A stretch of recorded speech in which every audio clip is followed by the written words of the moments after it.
नमस्कार. तनुजाज रेसिपीजमध्ये तुम्हा सर्वांचं स्वागत आहे.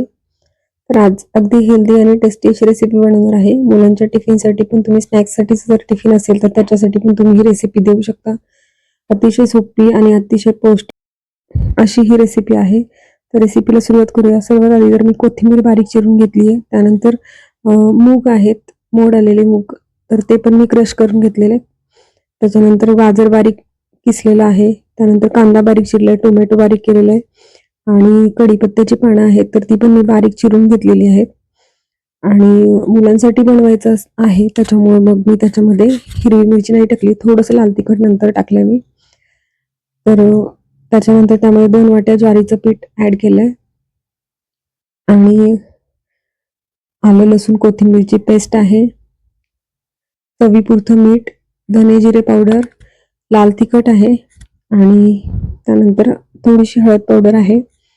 तर आता हे सर्व जे मिश्रण आहे तर ते छान चमच्याने मिक्स करून घेणार आहे मी आणि त्यामध्ये आवश्यकतेनुसार थोडं थोडं करून मी पाणी ऍड करणार आहे. तर अतिशय सोपी आहे, झटपट होते आणि चवीलाही छान लागते आणि पौष्टिक तर अतिशय आहेच.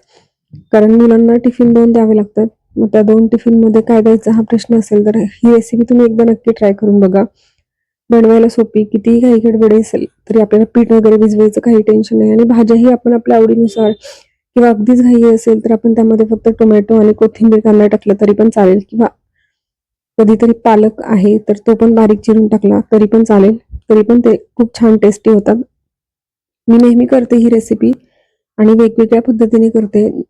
वेगवेगळ्या भाज्या वापरून ही रेसिपी बनवते आणि मुलांना पण माझ्या फार आवडते. कारण काय होतं, त्यांना काही काही भाज्या आहेत ना त्या अशा आवडत नाही. स्प्राउट जे आहेत ना ते पण खूप कमी खातात ते आणि स्प्राउट्स अतिशय हेल्दी पण आहेत आणि ते खाल्ले गेले पाहिजेत. म्हणून मग मी अशा काहीतरी नवीन नवीन रेसिपीज ट्राय करत असते.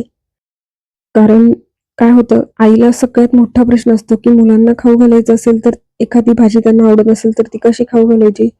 तर मग काही ना काहीतरी युक्ती शोधून काढावीच लागते. मग माझ्याकडे मुलांना बऱ्यापैकी खूप कमी स्प्राउट आवडतात आणि स्प्राउट्स अतिशय हेल्दी असतात. त्याच्यामुळे मग अशा काही ना काहीतरी नवीन रेसिपीज ट्राय करते मी.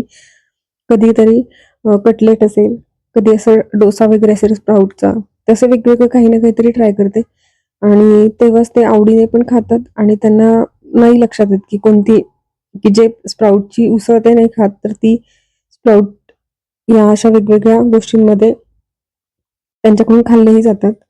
तर छान असं तव्यावर तेल स्प्रेड करून घेतलं आणि त्यावर ते बॅटर आहे तर ते स्प्रेड करून थोडंसं झाकण ठेवलं. मी 2 मिनिटं वाफ येऊ दिली आणि त्यानंतर दोन्ही बाजूनी पलटवून छान असं क्रिस्पी भाजून घेतलंय. तर खूप छान अशी टेस्टी रेसिपी आहे आणि आज मी शेंगदाण्याची चटणी बनवली होती. तर शेंगदाण्याच्या चटणीसोबतच हे सर्व्ह केलं होतं. खूप छान आणि टेस्टी हेल्दी अशी रेसिपी, सोपी आहे करायला आणि सगळ्यात महत्त्वाचं म्हणजे अगदी झटपट होते. भाज्याही आपण आपल्या आवडीनुसार ऍड करू शकतो. कधी-कधी मी तर फक्त कोथिंबीर आणि कढीपत्ता टाकून पण करते. तसंही खूप छान होतं. अगदी साधं, सिंपल आणि अगदी घाई गडबडीमध्ये पण आपल्याला करता येईल अशी ही रेसिपी आहे. तर बघू शकता तुम्ही, मी अजून एक बनवून दाखवलंय. खूप छान आणि पौष्टिक रेसिपी आहे ही. तर तुम्ही एकदा टिफिनसाठी नक्की ट्राय करा. कधी-कधी नाश्त्यासाठी किंवा संध्याकाळी पण कमी भूक असेल ना, तर हे अगदी हलकं-फुलकं अतिशय छान होतं आणि पटकनही होतं. आणि कधी-कधी काय होतं, आपण कुठे बाहेर गेलो तर घरी आल्यानंतर काही बनवायचा खूप कंटाळा येतो, भूक तर लागलेली असते. तर अशा वेळी पण हा ऑप्शन अतिशय छान आहे, सोपा आहे.